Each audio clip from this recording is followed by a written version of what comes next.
This time, I will share you the lesson that I have learned in our subject, which is the CA 102 or the non-institutional correction. In Chapter 1, temporary release of detained person. When a person is arrested or otherwise deprived of the liberty for the alleged commission of an offense, he may avail of legal remedies provided and guaranteed by the Constitution, institute the rules of court for his temporary release. Under the 1987 Philippine Constitution, there are two modes by which a person under custody may be released temporarily from detention before conviction of the offense charged. First is bail and the second is release of recognizance. Chapter 2, Executive Clemency. Executive clemency is a power of resident in state conviction to pardon a person convicted of a crime, commute the sentence, or reduce it from death to another lesser sentence. There are many reasons for exercising this power, including real doubts about the guilt of the party, apparent excessive sentence, humanitarian concerns such as illness of an ageist inmate, to clear the record of someone who has demonstrated rehabilitation or public services, or because the party is a political or a person friend of the governor. Chapter 3, Pardon. Pardon is a form of executive clemency granted by the President of the Philippines as a privilege extended to a convict as discretionary act of grace. It is given by the chief executive, and as such it is a private act which must be blended and proven by the person pardoned because the court take no notice thereof. The two purpose of pardon is to right a wrong. Nothing in this world is perfect. Even the administration of justice can escape this phenomenon. Second is to normalize a tumultuous political situation. Those in power brand critics and opposition against an incumbent regime as criminal and subversives. Chapter 4, Amnesty.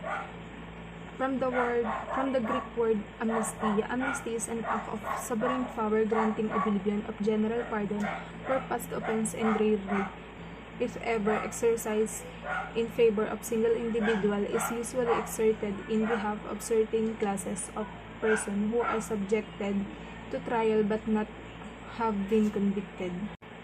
The purpose of amnesty is to hasten a country return to a political normality, but putting behind in its animosities of fast through a pardon that will open the door to living normal lives of groups of people targeted by the amnesty. This group were once involved in political activities during certain troubled time like war or rebellion, and by making a gesture of the state forgetting past distracted activities of political descendants or rebels and allowing them to live normal lives, the country in turn will ensure its return to normality. Chapter 5 is Probation. Probation can be defined as a sentence imposed by the court on offenders who may be either pleaded guilty or have been found guilty. Instead of being incarcerated, an offender placed on probation is retained in the community under the supervision of the probation agency.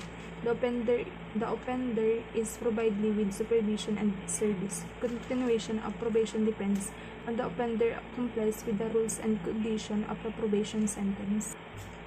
Chapter 6, Indeterminate Sentence. Indeterminate sentence created by virtue of Act No. 4103 as amended by RA No. 4225 and Republic Act No.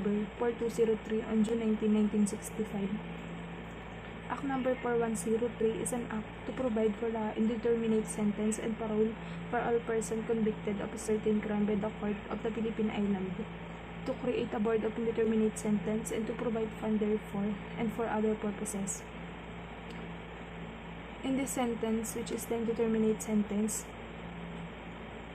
this have minimum term and maximum term with the court is mandate to impose for the benefits of guilty person who is not qualified.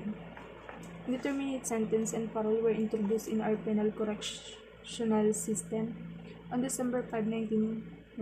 The purpose of indeterminate sentence is to uplift or redeem valuable human material and prevent unnecessary and excessive deprivation of personal liberty and economic usefulness. It depends on behavior, physical, mental, moral record of prisoner. And also the purpose of this sentence, remove length of sentence from jurisdiction of the court, passing the authority to a parole board of several members who are ideally supposed to be experienced in student of behavior and rehabilitation. Chapter 7 is parole. Parole is a conditional freedom for a prison inmate. The prisoner, called the parolee, gets out from behind bars but has to live up to series of responsibilities. A parole who doesn't follow the rules risks going back into custody. The purpose of parole provide prisoner with a structured support and supervised transition so that they can adjust from prison back into the community rather than returning straight to the community at the end of their sentence without supervision of support.